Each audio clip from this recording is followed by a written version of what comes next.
This word was for me too. It's funny how when you studying, you are learning as you study. You are learning as you study. All right. So the biblical role of a woman. So before we even get into that, we gotta always talk about, the man, the male. There's female, and then there's male. We know that the world got something different going on, but there's female and there's male. And in the Hebrew, it's not about gender. Remember, it's about function. It's about what you're going to do. So the male is the zakar. That should be a word you should be familiar with, right? Because it's the same word that was used to mark or to remember.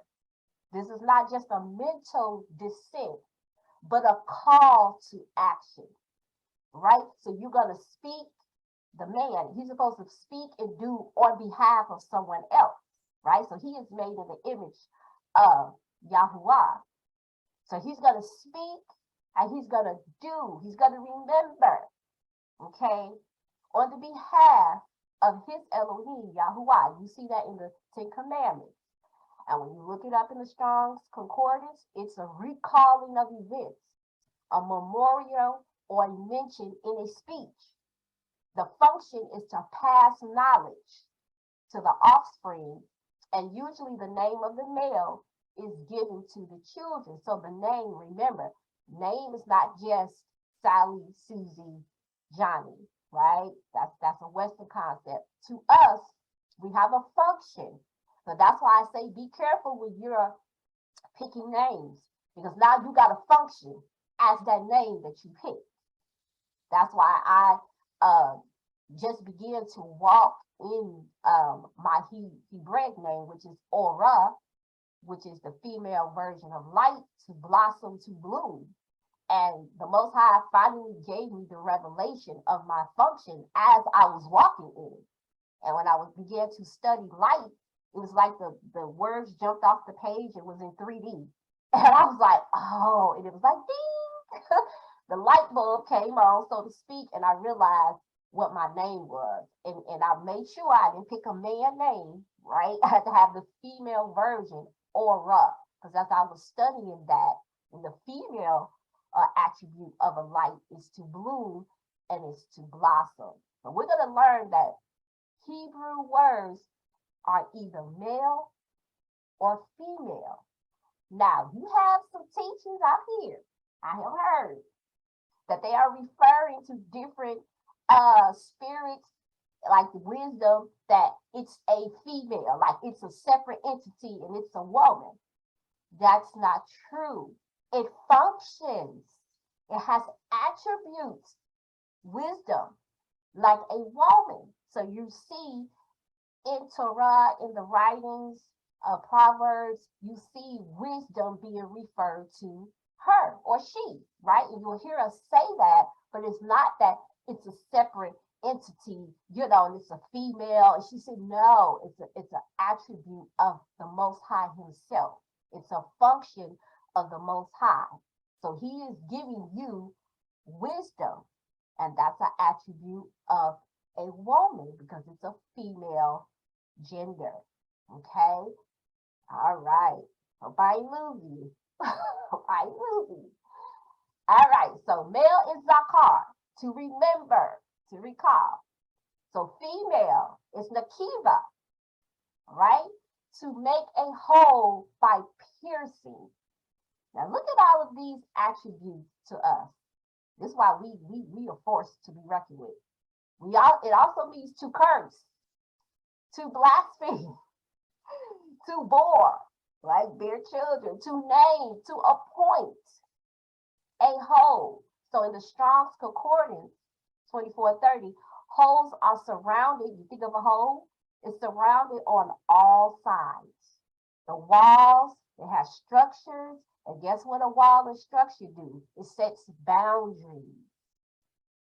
So a wall is designed to protect and guard you, and it creates boundaries. So this is why wisdom has attributes of a woman, because the seed is the man, So if you have a male word, it's always going to have a seed. And when it's a woman, female word, it is going to multiply. It's going to give you fruit and it's going to blossom, right?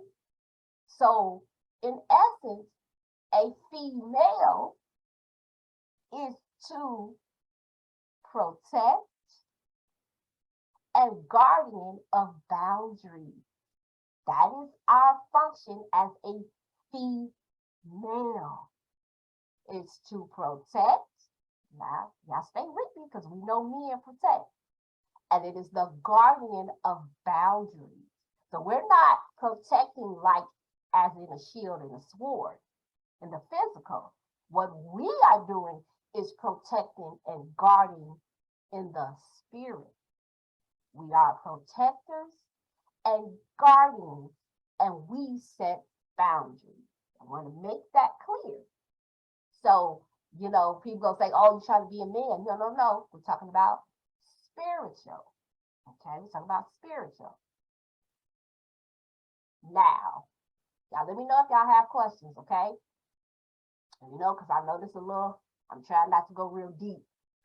Some stuff I had to take out because I don't want to lose nobody. The Ezer Kenegdo. Now, I think some of us have heard of this, right? So Genesis 2:18. The Most High gave Adam the first commandment before he gave Adam a wife. One more time. The Most High gave Adam the very first command to man. Now we know the minute that the Most High starts speaking, those are commandments. He spoke to the earth. However, the first commandment given to man was given to Adam in Genesis 2:18. Why everybody talking about following law, statutes, and commandments? Okay, did they know that the first command ever given to man was given to Adam? That's the first commandment. If we're gonna be real, and we're gonna go by Torah, that's the first commandment that was ever given to man, right? So Ezer always is in reference to Yahuwah. Now wait a minute. We are Ezer Kenegdo, but when you try to look up this word Ezer, it's always going to refer to Yahuwah. And I gave you these verses, and I want you to look up these verses to verify what I am saying. Now, the Azar, the root word, is to protect, to aid, to succor. And this is why it's very important when you using your Hebrew lexicons and you don't understand like this word, I have to look it up. Like, okay, wait a minute. Let me make sure I understand this word. So this word means assistance and support in times of hardship and distress. This is found when you start to look up the word Ezer. You're going to see the root word. And you probably will see this word if you're using that htmlbible.com resource that I always give you. And you follow along in Genesis and you click on those words, this should pop up. So we are to assist and to support in times of hardship and distress. The key or the kenego, the k, it just means like or as. And the neged, kenegdo, the neged means in front of, okay, against. So when we in crazy and out of position, we could be very opposing, we could be against, or we could correspond. So this is, remember, words are positive and negative, right? So corresponding to the male means that you are equivalent in character, form, or function. So you are equivalent to the male as far as your character is equivalent, your form, and your function, right? We just have different ways of going about this, right? So we're talking about roles right now. We're just getting the basic definition in the Hebrew of a female. right? So this is the basic definition. We are to assist. We are to support in times of distress. Let's go back. We are guardians of boundaries. We set boundaries and we protect. Yeah, we protect our men spiritually. So you see, in the mental health, this is why it's so important when I tell you, when we're doing healing, you cannot understand Torah until you are trying to at least get on your healing journey, because most of us as women don't have boundaries. That means we're not operating like we should as female. And this is why you see the enemy, you see what he's doing with the men that want to be what? Female. And they don't have the genetic makeup to be a protector spiritually and to guard and to set boundaries. That wasn't given to them. Remember, they are Zakar. They are to remember, they are to recall what their creator say, they are to teach it, pass it down to the children. But now you have the men operating, trying to be protectors spiritually and guardians of the boundaries, which we know they're not, but they just, you know how the enemy is. And then you have the women acting like males. And you can't, because it's embedded in you. You can't do it. I don't care how many hormones you take. I don't care how much estrogen you take or testosterone to try to combat it. You're going to be off balance. So this is why it's very important for us to understand from our culture and our language what a female and a male is. Because even if they say they was born that way, thinking that way, feeling that way, those are your feelings, that is a curse. But genetically, your DNA, you're not made up like that. Right? Okay. So Teshuka, our desire. I'll make sure I am not getting ahead of myself. All right. So the Most High Adam had a suitable helper, which is us, to help Adam fulfill the commandment of obedience. Uh-oh. All right. Let me go back and take my time. The Most High gave Adam an Ezer Kenegdo. Go back. Assistant to support in times of hardship and distress. She is to set boundaries and guardian and protector. He gave him a suitable helper to help him fulfill the commandment of obedience. What was the commandment that the Most High gave Adam? So I'm gonna pull it up. Was it the tree? Mm-hmm. Don't eat. Yeah. Mm-hmm. I want to make sure y'all don't think I don't want nobody like, no. I know it's 2 and 18. Oh.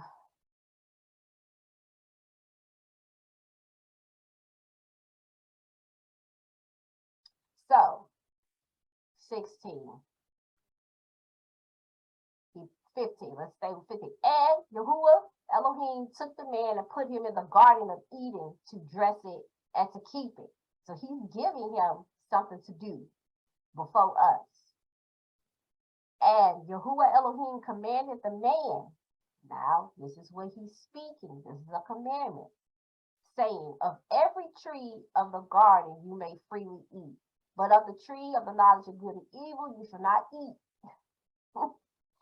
For in the day that you eat, you shall surely die. Now look at now, we all know things are done in order. So he's setting up, he's putting them, giving them something to do, dress the garden, keep it. Then he's telling him a commandment. So now he's passing what knowledge and understanding to the man. And the man is supposed to do something with that knowledge and understanding. 18, and Yahuwah Elohim said, it is not good that man should be alone. Wait a minute. So why did the Most High give him this up here, and then turned around and said, wait a minute. This is not good for that man should be alone. I will make a Ezer Kenegdo for him. So we were made for Adam because the Most High said, oh, wait a minute. I gave him this command. And I told him what to do. And he has to guard and keep the garden of Eden. And I got to tell him not to eat of this tree. He got to be obedient. But wait a minute. He can't do, no, he cannot do this by himself. I'm going to make a warrior suitable help me for him. Because he got to have some help in carrying out this command. And this is where men and women going to try to act crazy. This is not barefoot and pregnant only. It's not that. This is to help our men, to help them to think about, to guard, to protect, to be the wisdom so that they can be obedient to the commandment that was given to them. Now, that's a hard pill to swallow when we see all of the camps and what they are telling a woman can't do. And this is why you don't see nothing happening. And somebody said that in this awakening, we don't see no growth. We do not. We get knowledge, who we are, transelect, slave trade, and I keep saying that, and then bam, we stuck. And then people don't even teach Torah. I'm sorry, all our Hebrew teachers, they teaching the end time prophetic, they teaching everything else but Torah.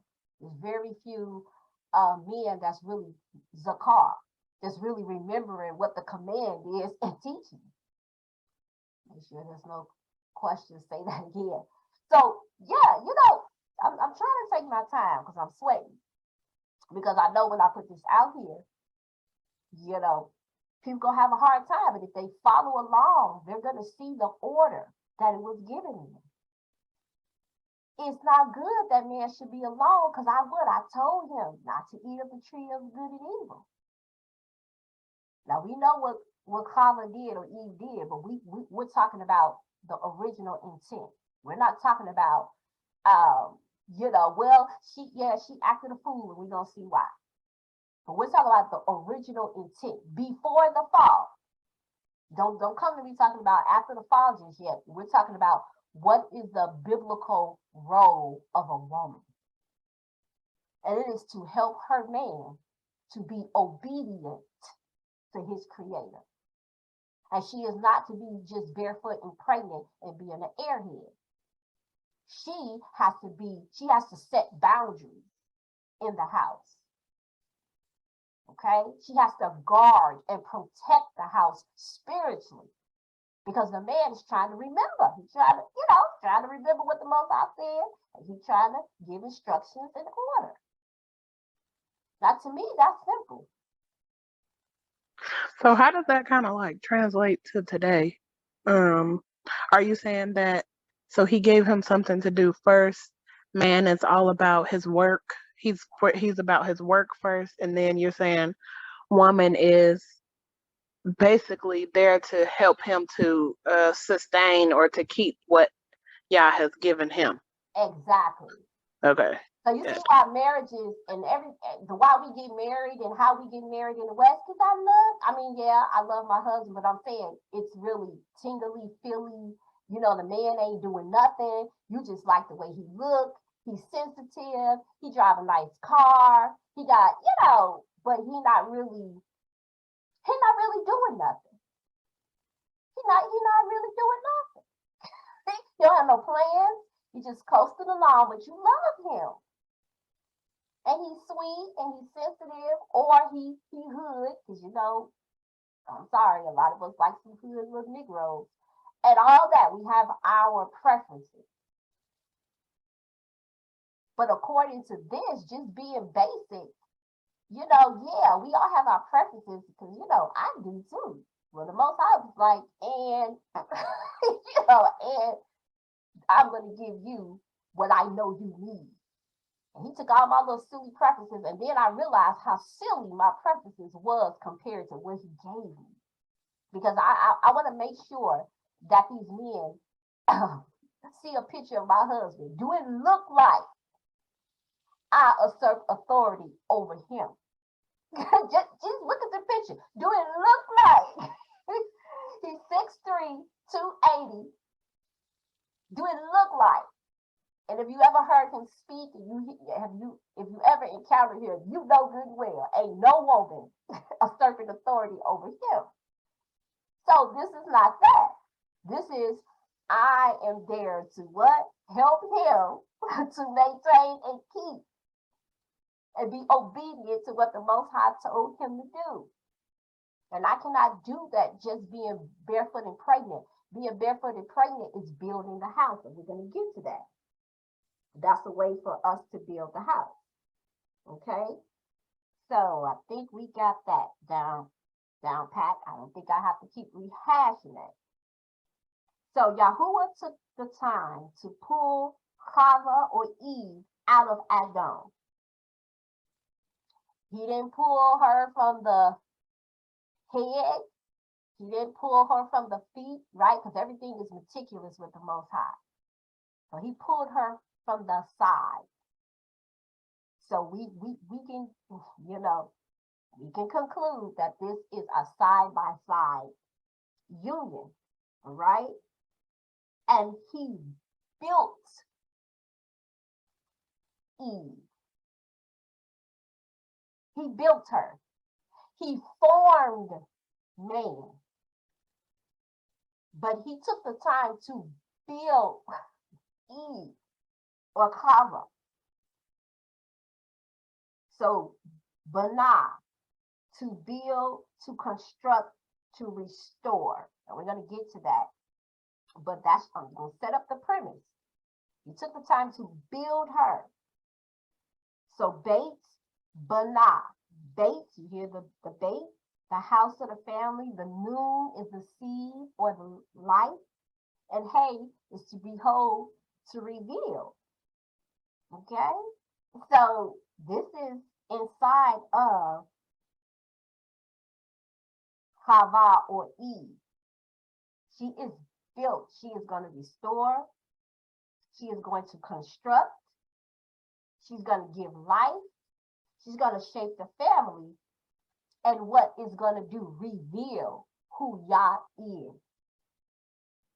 So building a family is just not, it's not what they given. But you see, Hasatan, we're going to get to that. Hasatan deceives us with the truth. We're going to go over that scripture. He didn't lie. I know that's what they said. But when we read it in the Hebrew, that's why deception is so real. That's why you see people being deceived, because deception is just that. He is going to seduce you morally.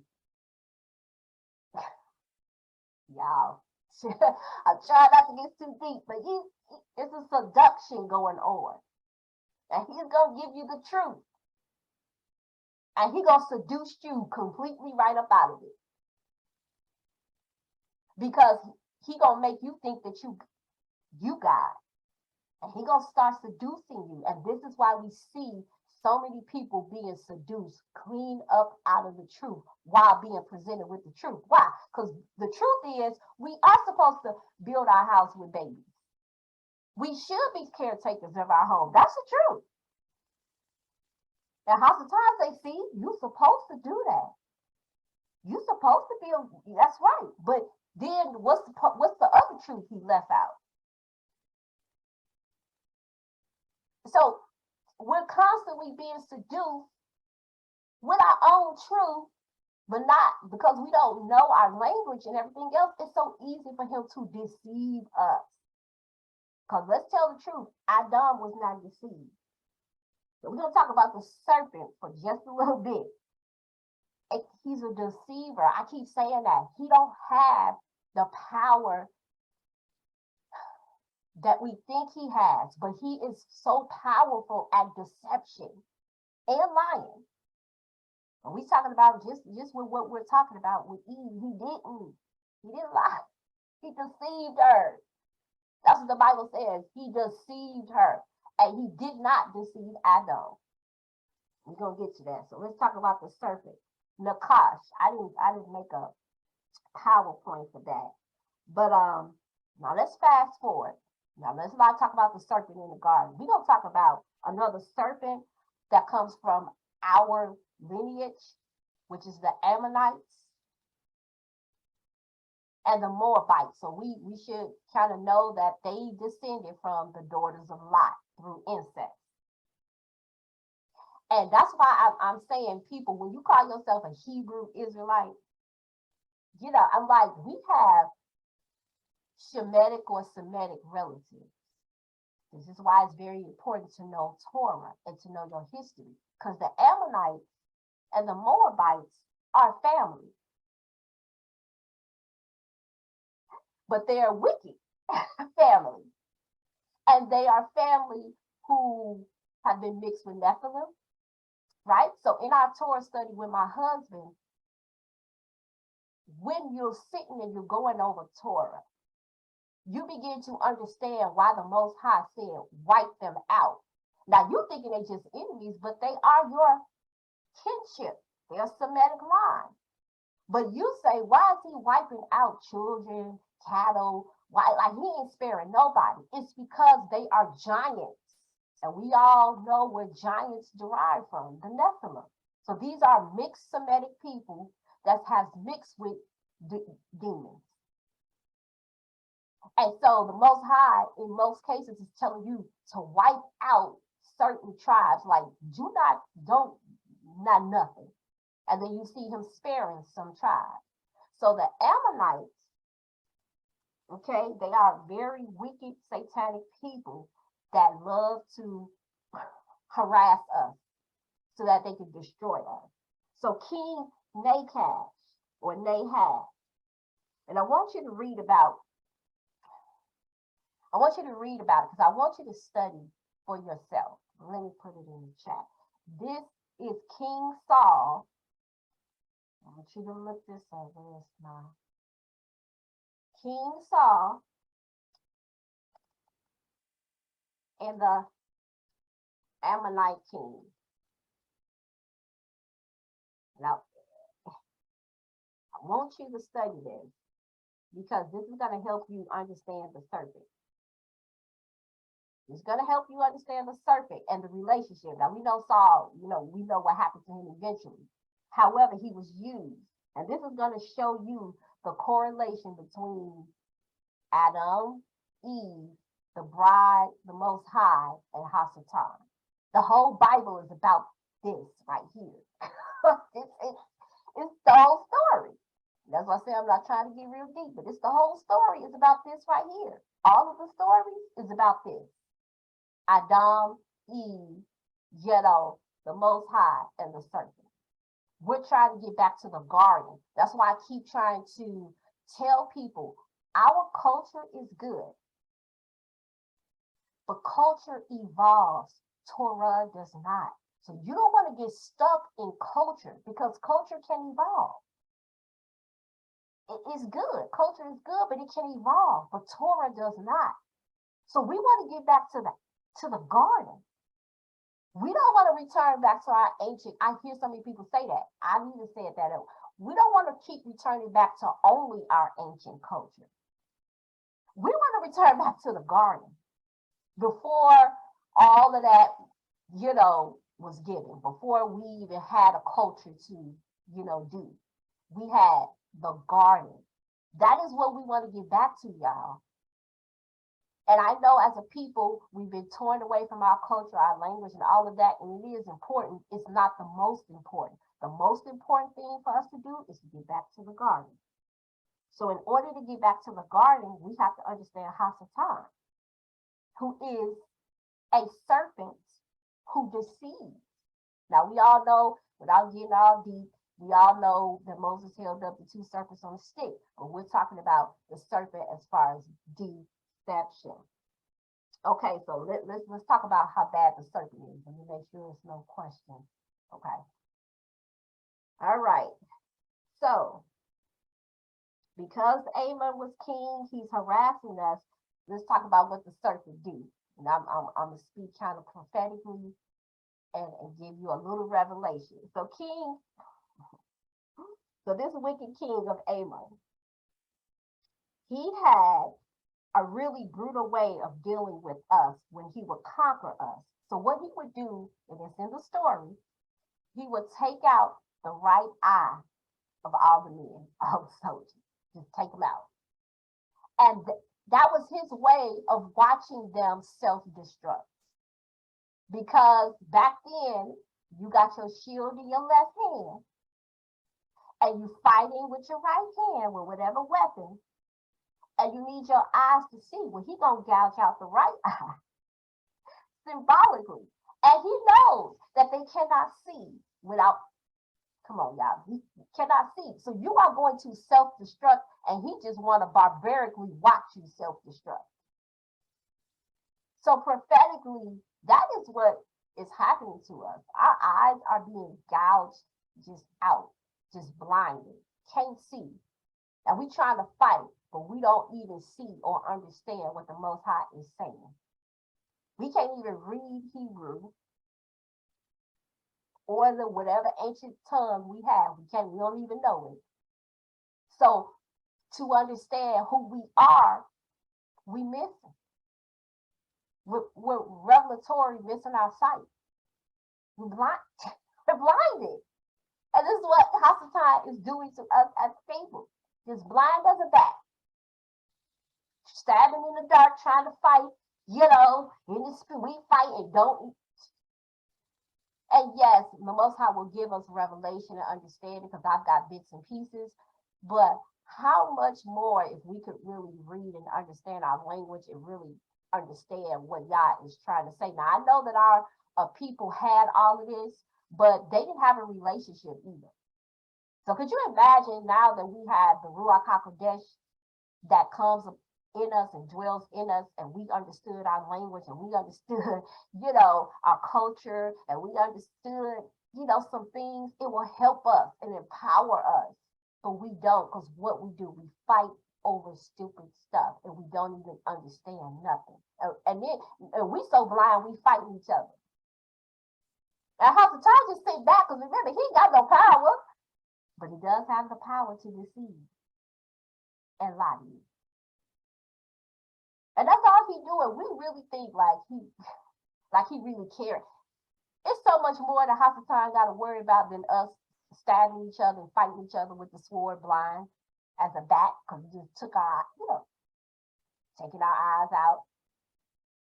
And that's why I said we got to be real careful being so arrogant and flamboyant with this awakening, because we look right foolish. My personal opinion, we looking foolish because we don't know nothing. We speaking ghetto Hebrew. We put an S on everything. We don't understand how to make a word plural.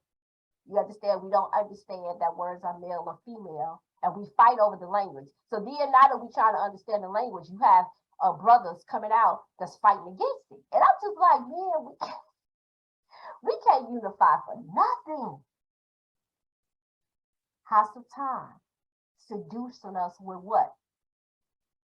The truth, but not all of it, just the truth that we want to know. And see, I found this in the book, and it said, so this can't be our language. That's some Ashkenazi, man. You don't get whatever it is helping us to understand these Dead Sea Scrolls. It's helping us to understand the modern Hebrew that was written, so we can actually decode. Because what we're reading in the English, it ain't it. Y'all, it ain't it. So that's what the serpent does, is to humiliate us and to destroy us. And that is what is happening. And because we as women do not understand our role from a Hebraic perspective, we are being humiliated before all. Every nation has taken turns humiliating us, because we do not understand who we are and our biblical role. And Hasatan has deceived our men, because we're going to see what happened after, Eve did what she did. And it's humiliating.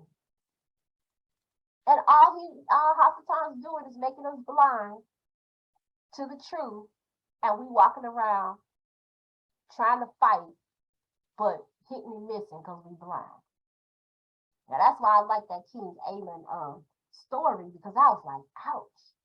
But you keep reading, Saul did have the victory over him. So it's showing you something. It's showing you that when we return back to the Most High, we will get the victory. However, as a nation, we're not returning.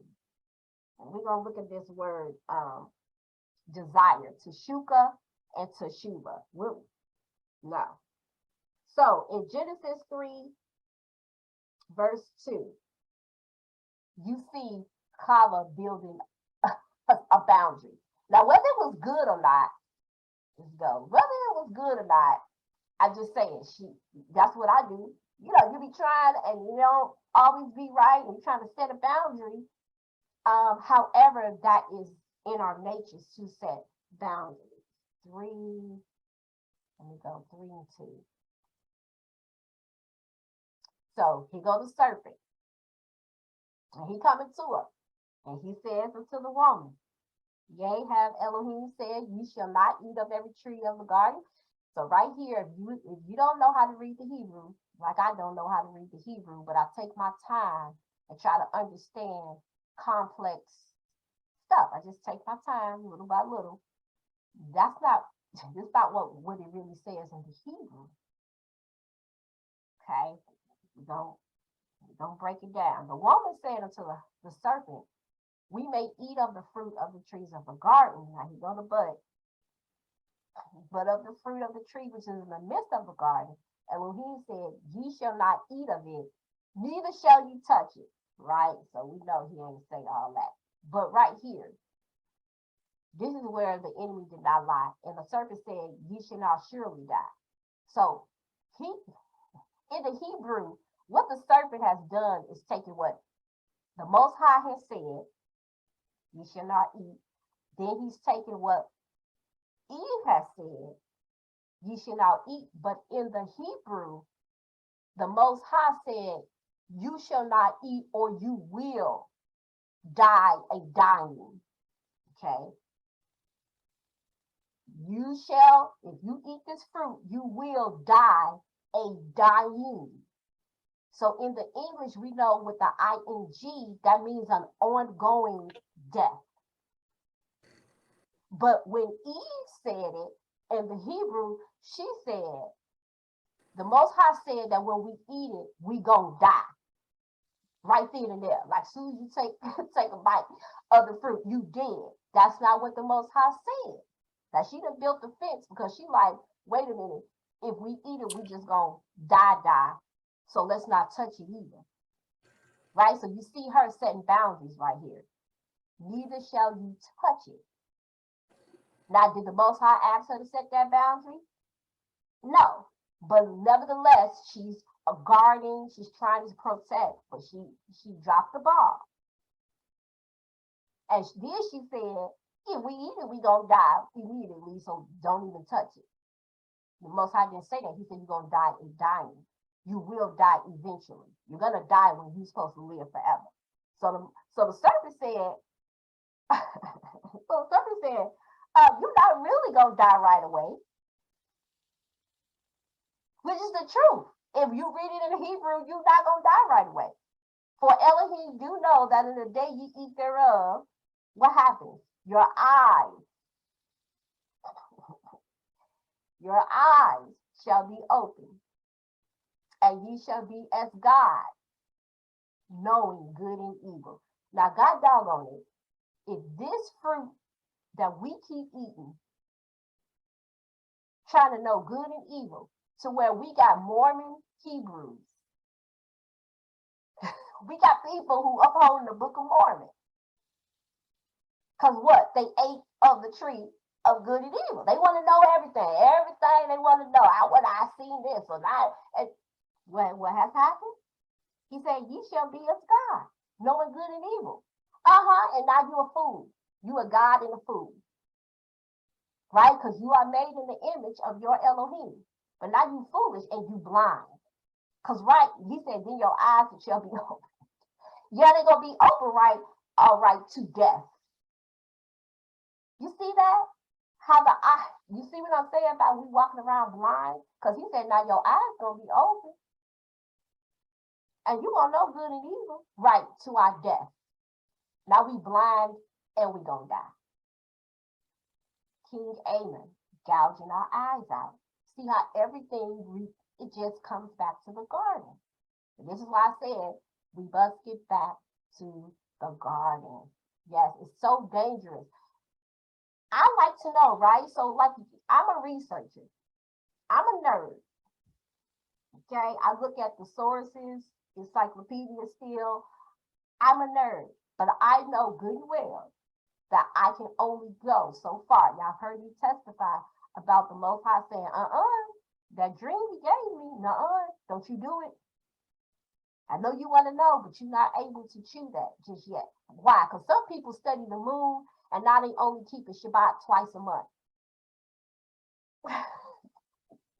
And the sun set and the sun rise, and yet they only keep a Shabbat twice a month. Why? Because they can study that moon when they should have been studying Torah, and now they all off. And that's what he was saying to me. You gonna study it all you want to, but if you do, it's gonna be meat that's too strong for you. Is the moon cycles revelatory? Yes, it is. That don't mean this year you're supposed to study that. I want you to study Torah, because he is going to set in order when we're supposed to really celebrate and how we're supposed to. He's gonna set that in order. Now you can study it, but it might be too strong for you, and you're not mature enough to be like, okay, I read that, like the Apocrypha. I'm so sick of people with the Apocrypha.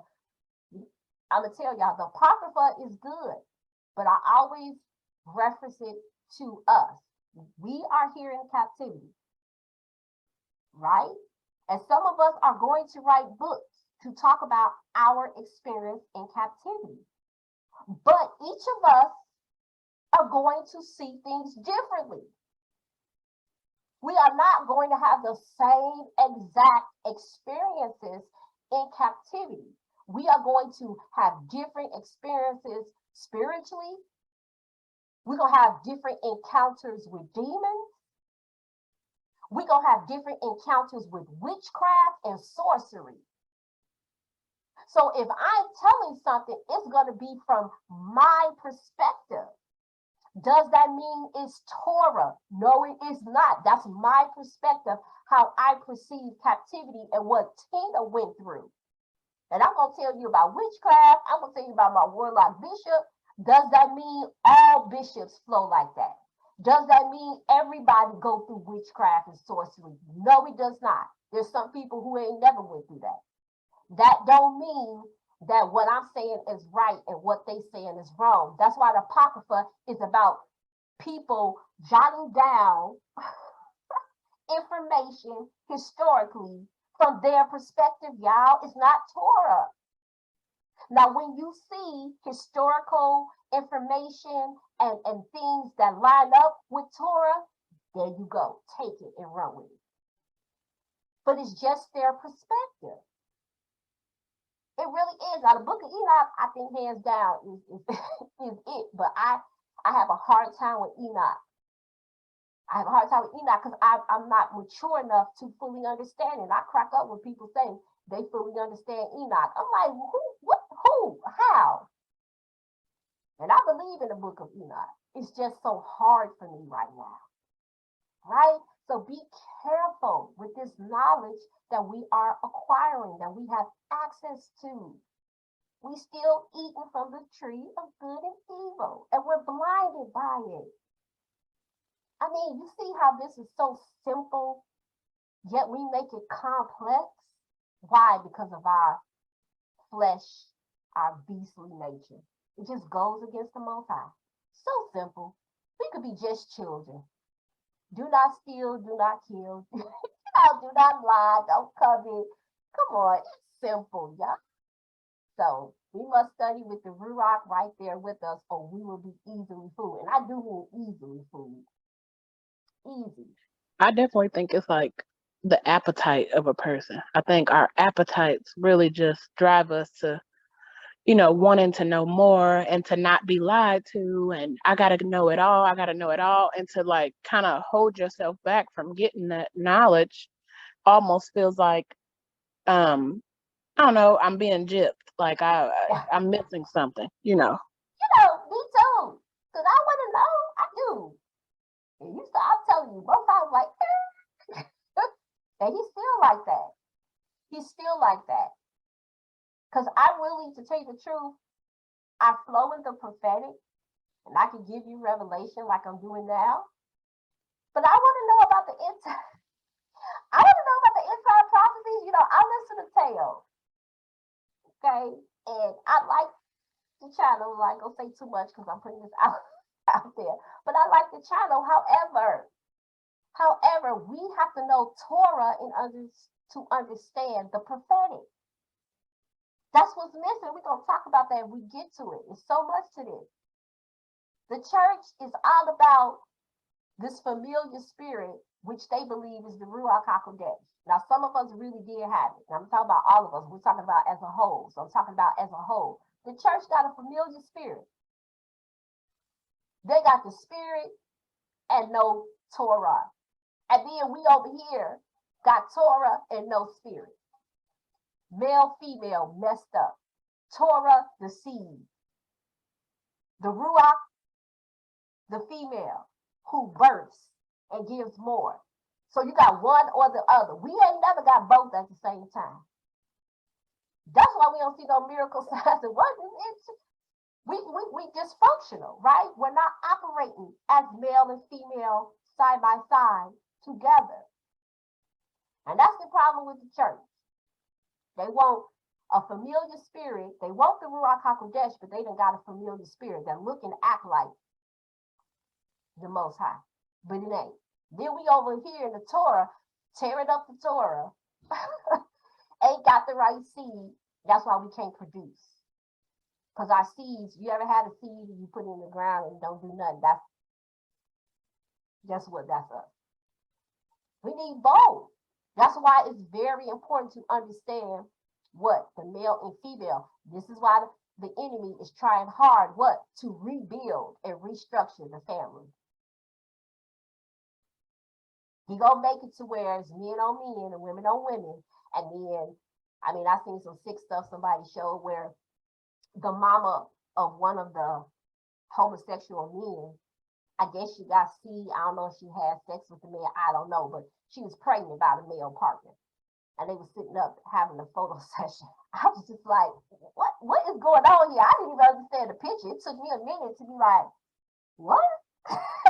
The mama then had her son's baby, and it's the man. He got a boyfriend. It took me a while to put two and two together. Like airplanes was going over my head for a minute because it's just that sick. So Hasatan is trying to decimate and annihilate the family. It's all about the garden. It's all about the family of Yah. Destroy us. He believed he could destroy Yah. That's what he believed. I'm saying this is simple, but we make it complex. So Eve or Hava, Christina, can I just say, as I'm just hearing you talk, and I really do see how the serpent is able to deceive us every single time, because Eve said, the Most High said, we're not supposed to eat of that tree. And he said, oh, no, you're not going to die right away, but it is an ongoing death when you touch something that you got no business touching, and you didn't even ask the Most High if you could touch it in the first place. But you've convinced, it's just like a child, don't have those cookies. Okay, your parent go walk away, and then you convincing yourself of how you know more than they do, so you're going to go get the cookie, and then you're going to look for somebody to co-sign that to tell you go get a cookie. You're not going to look for the person that's going to say, no, you shouldn't do that. You still trying to convince yourself that you can go ahead. It really does go back to the garden. It's just everything. It goes right back. I mean, but remember, we Torah, right? So we over here on the side that's Torah written only, not understanding that wasn't even it. That he wasn't trying to write down all 600. He was trying to give it to you, have a relationship with you, so he could speak to you on a daily basis. But we over here, no, it's saying right here, we'll say a woman is an Ezer Canado. I don't see that right there. It don't say it. It don't say it in the by the script. Ding dong. It's in the Hebrew. And even what you said about the culture, culturally, if we look at us as a people, right, as so-called Black people, right, we always trying to impress. We coming out flashy. We got to look good. We got to talk the talk, right? That's part of the culture. And like you said, Torah supersedes culture, because the culture is not always correct, but Torah is always going to be correct. And we know that our people have a problem of doing too much. And it just goes right back to show, oh, I'm with the Most High because I know this, and I read this book, and I read the Bible 5 times over, but that doesn't mean you know anything. And that doesn't mean that you're working with him. And that doesn't mean he could tell you to read one book over and over and over and over and over again until you're actually able to digest that food, because he knows what we can handle. But we want to, we like to be more than we have to be. We do too much. We do. That's what we need to do less. we are flashy people, and that can work to our advantage. But right now, we ain't got no land. We don't know how. Like, go sit down somewhere. Yes. And I don't know, if that's embedded in us. I don't know if that's a character flaw. I guess you could use it for the good, right? So it's opposite. It's either good or evil. But I really wish we wasn't so flamboyant. But it's like we can't help it, y'all. Look, we love being late, right? So we can make the grand entrance. Because that's culture. It's culture. Because it's culture. But it's like we can step out of it if we keep each other accountable. Yeah. And we keep reminding each other, we got to be that what they say, don't know snitching, but we need to start like whole monitor. Hey, Most High said, don't do that. Did you ask the Most High? Because that's what Yahushua did. He was always turning it back to the Father. Like, yeah, I'm coming with the authority what the Father has told me, right? I'm walking with him. I'm dipping off to go pray right now to make sure that I got it right before I go and say another word to y'all. Yes. Look, y'all, it's so simple, y'all. I know. I hope that when people hear this teaching, that they begin to understand how simple it is, right? Go back to the garden. But our evil inclination, our appetites, our lusts, our desires will not let us, because what he's saying, then your eyes shall be open and ye shall be as God. So we like being God. We really do. And that's what I was about to say, Tina, because that's one thing I'm noticing, this awakening with like a lot of people, not all, but whenever they gain more knowledge, especially some of the leaders, you can see the pride, and in their minds, they're like an Elohim. Yeah. And even like the people who follow them, sometimes we can idolize people. I know you were talking about that recently, about how we can idolize leaders, but you definitely can notice whenever someone's like hyped up on knowledge and I got this and no one else has this, like that's pride, because Yahuwah chooses to reveal what he chooses to reveal. You didn't like discover this on your own. Like he chose to reveal things to you, but you can definitely see the pride, and a lot of people are starting to make themselves Elohim because they feel like they have something that someone else doesn't have. Even this teaching that I'm teaching, this is what all revealed to me by myself. I had to put my own flair in it, but I studied from different women. Prophetic Whirlwind is one of them, and the lady from Grace and Torah is another one. And I just, in the Most High, and I studied a little bit more, and put my own flair to it. I ain't come up with this. Ain't nothing original. This been here. I'm just catching up to it. But leaders don't want to admit that. You read it in a book. You found it somewhere. Now, yes, revelation can come, but it's still somebody else had that same revelation. It was just revealed to you, honey. You ain't come up with it. You ain't the original nothing. And that's why I don't make videos all the time, and be speaking about it. You can grow your channel, you can. And I'm like, no, I'm gonna tell y'all, I'm not shaming nobody else for growing their channels, for posting, multiple times a week or every day or whatever. I'm just telling you all, for Tina, I know pride is at the door knocking, sitting in the corner, waiting for me, right, to make a real big because I make uh-ohs all the time. I be hearing myself. I was like, ooh, that's a little prideful. Ooh, that's a little arrogant. However, I catch it and be like, Most High, keep me. But the enemy is sitting in the corner waiting. I mean, he gonna be waiting until I pass on for the chance to, give me so many accolades, because I had to make that video, don't idolize your teachers, because I had a subscriber, and I know he mean well, and if you listening, I know you mean well, but you can't say I love hearing your voice every day, or I just love watching your videos every time you post. You can't do that, y'all. I don't know. I only know a little bit, and I pray I know I'm giving you the right information. I see that in other people's comment section.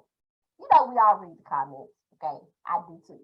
And I'm like, these people, I love to hear your voice every day. I just love your video. I'm like, ain't nobody gonna correct them. If you are, because I'm big and bad enough to say this, if you are a content creator or a person, a minister, whatever you want to call yourself, and you are on social media, you should not allow your audience to give you that many accolades, telling you they just love to hear your voice and see your videos every time you post. It just makes me well. You are now becoming Moshe, and Moshe didn't want to be Moshe. Okay, he wanted you to go to the Most High. We were stiff-necked. He was tired of us. We are just servants, and I am only here to help people to understand a little bit of stuff that I know, because we're gonna get to that. We probably ain't gonna get to it in this session. But a woman, and I want y'all to hear me, a woman is designed to help the immature saints or the immature believers to understand. And I'm talking about women, to help the immature to understand her biblical role. Why? It's natural. The men don't have the babies breastfeeding. Men can't breastfeed. Okay, what they say? They cannot breastfeed. So we have to care for the little ones. They are with us most of the time. And we are nurturing, we are their first teachers. So it is in the natural, so it is in the spirit. That is one of our roles, to teach the immature. Am I saying men can't teach the immature? That's not what I'm saying. But those that know my husband, he have the patience. He keeps telling you over and over and over again. He a man. He gonna tell you, did you hear me the first time? Okay. I mean, that's how he is with our sons. And I'd be like, no, they need it. He like, okay, honey, no. Right? So men are different. We are different, but it's okay. Right? Our roles are just a little bit different, but we are still what? Co-equal in how we are raising our family. So I want us to understand that, like, this is intense. I'm gonna do a little bit more. I don't want to keep you all long. It's probably gonna be part 2, 3, and 4. I know we got to get ready for the fall feast, but in order to get ready for the fall feast, guess what? We got to understand our roles in the fall feast. Otherwise, we're just gonna be sitting back being silly. And because I was struggling with bringing this, I'm like, we got to get ready for the fall feast, but women, we got to know our roles. And we got to help our men and pray for our men. I know we do, but we got to get in our correct roles and know who we are. Wemen tend to have more patience and compassion by nature. Yes, it's like the male gives the instruction and the female gives the wisdom. See, we're going to talk about that. we have built-in wisdom that's not given to the man. And it's not to say that they can't operate in wisdom. What I'm saying is it's built into us. Remember, Banah. Remember, Ben, we'll get to that. Understanding, wisdom. He built us. He formed Adam. He built Chava. Right? So, whoo, I'm going to do a little bit more. So she set boundaries. So we see that Eve set boundaries when she said, don't touch it. Now, did the Most High ask her to do that? I know he didn't. But she called herself set boundaries and still did it. She still did it. Father help us. Now, I want us to know as women, when I'm going to talk about this desire, this curse, and I'm going to end with that. Okay? So, Eve or Chava's function is cursed, not Eve herself. Adam's function is cursed, not Adam. One more time. The function of both Adam and Eve is what was cursed. Okay? Adam will no longer trust his Ezer Kenegdo as a protector and guardian and boundary setter because of what she did. She was deceived. She was seduced with the truth and morally became a god, seduced. So we're going to go back when we look at this Teshuka. Because when you see this word and you know a little bit of Hebrew, you see Teshuva in here, right? You can see it. Desire. And this really is seen in Cain and Abel too. So this desire, stretching out, longing for, the act of overflowing and running over. So we see that Chava's curse is to have a desire to her husband. And let me find that verse, Genesis 3:16.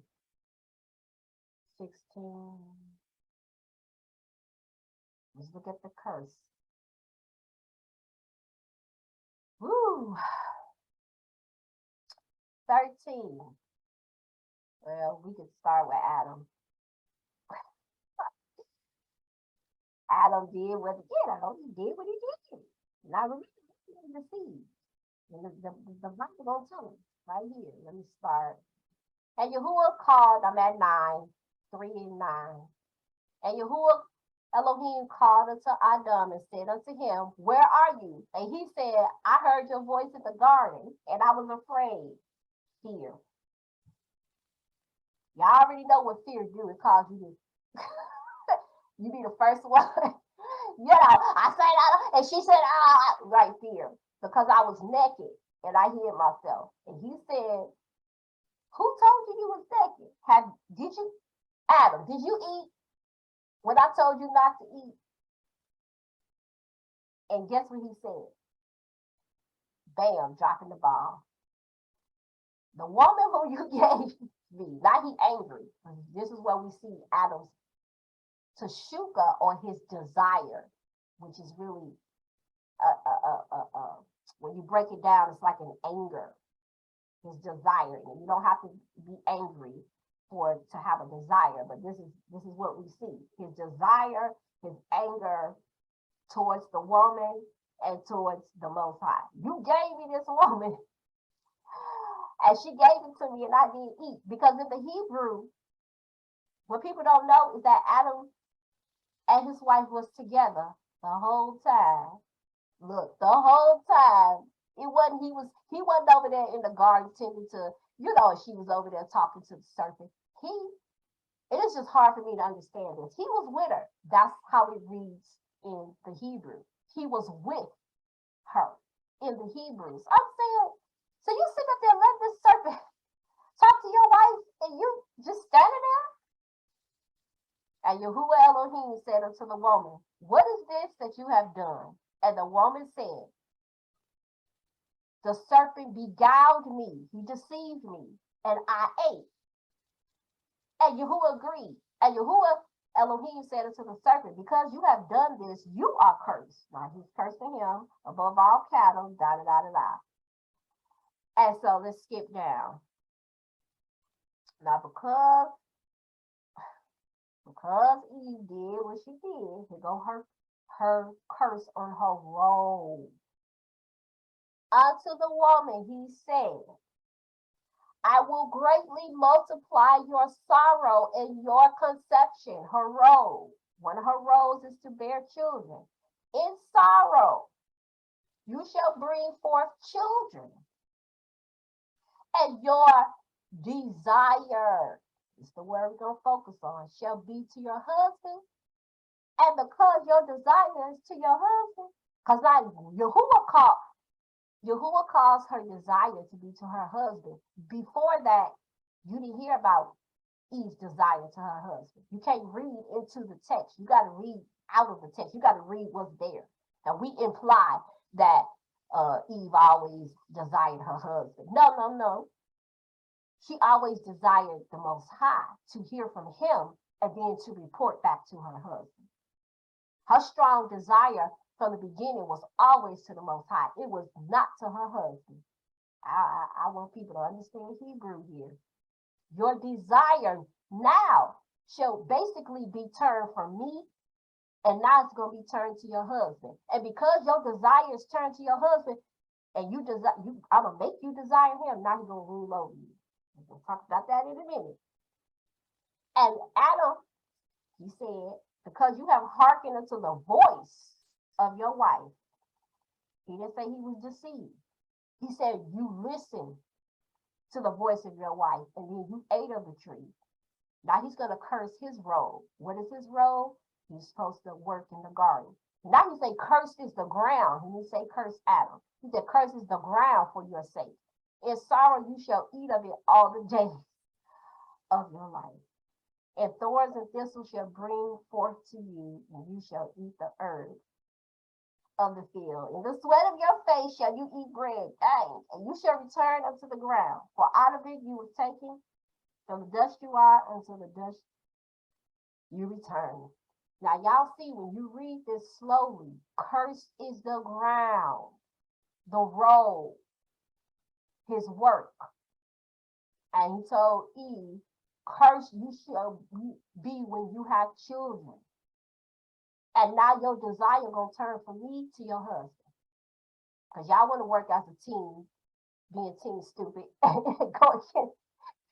Y'all work together in the opposite way instead of working together to, say, no, that ain't what the Most High said, They work together to be stupid, right?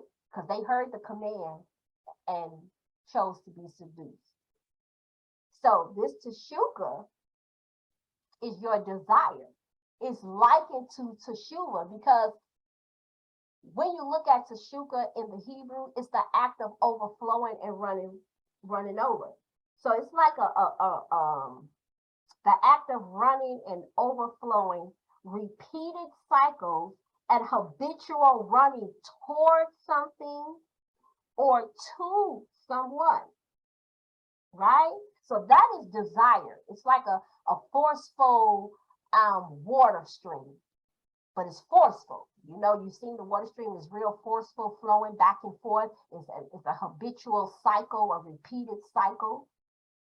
However, your desire, whatever you desire, is a habitual cycle, a forceful cycle that causes a habit, right? Whether it's good or bad. And it's going to be to something like shopping, or it's going to be to someone like lusting after a man. Your desire. To something or to someone. And it's not just a regular desire, it's a forceful habit. And we all know habits are hard to break. Likened to teshuvah. What is teshuvah? To turn back to the Most High. And we are always repenting. Cycles of, and I said that one time and people told me no. I know what I was talking about. Cycles of habitual running towards something or someone. Teshuvah. We are constantly teshuvah to the Most High, turning back. I did something crazy. Let me turn back. I did something stupid. Let me turn back. I said something stupid. Let me turn back. Habitual cycle.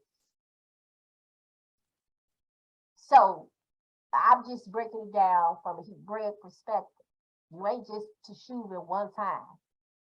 These are cycles. You constantly turning back to him. So is desire. And you can see these two words playing off of one another. Okay? I don't think I want to touch the mashal because to rule over is a mashal. If you have not seen my video on what is it, anti-Messiah and the parables, I want you to watch it because to rule over is a mashal. And a mashal is a parable. And that's a bit much for tonight because it's 8:34. I'm gonna stop right there, but I want you to think. The book of parables is Proverbs. And it's called Shefer Mashal, I believe. Yeah, Sefer Mishaleh. It's a variation of Mashal.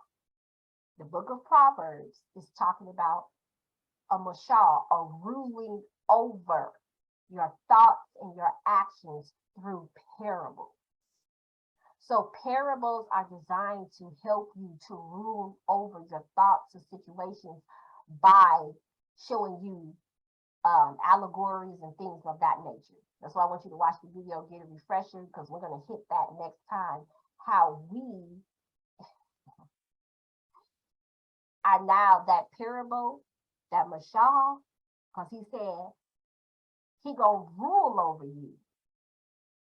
Go back to it. In the Hebrew, he's going to mashal. And it's a parable in that. And this is why people go around getting the parable wrong. Because what they say, you submit to your man, you do what he say, because the Bible says it's a parable. It's a ruling over. And it could be for the good or it could be for the bad. We know parables. It's either a good parable or a bad parable. You got to get the message so that you can gain wisdom. Proverbs is wisdom, but it's in the form of parables, mashal, of ruling over. And he told Eve he was going to now rule over you. And this is a parable that we need to uncover. And the only way you're going to uncover the parable is to know what the parable was in the first place. What was the parable in the first place? It's the garden. What did he have Adam to do before he created Eve?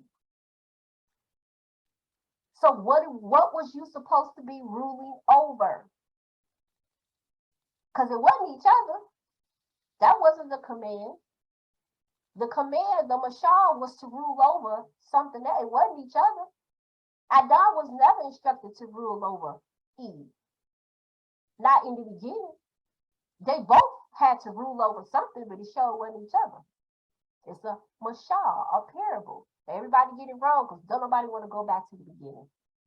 And I'm going to stop right there. Don't nobody want to go back to the beginning. Everybody want to get stuck in culture. Everybody want to argue over ZC's hair wraps, clothing, all the outer stuff. Nobody argue over feeding the poor. I haven't heard nobody argue over the widows. I ain't heard nobody argue over justice, standing up for righteousness. We argue over stupid stuff. And this is why you must understand Torah, the beginning.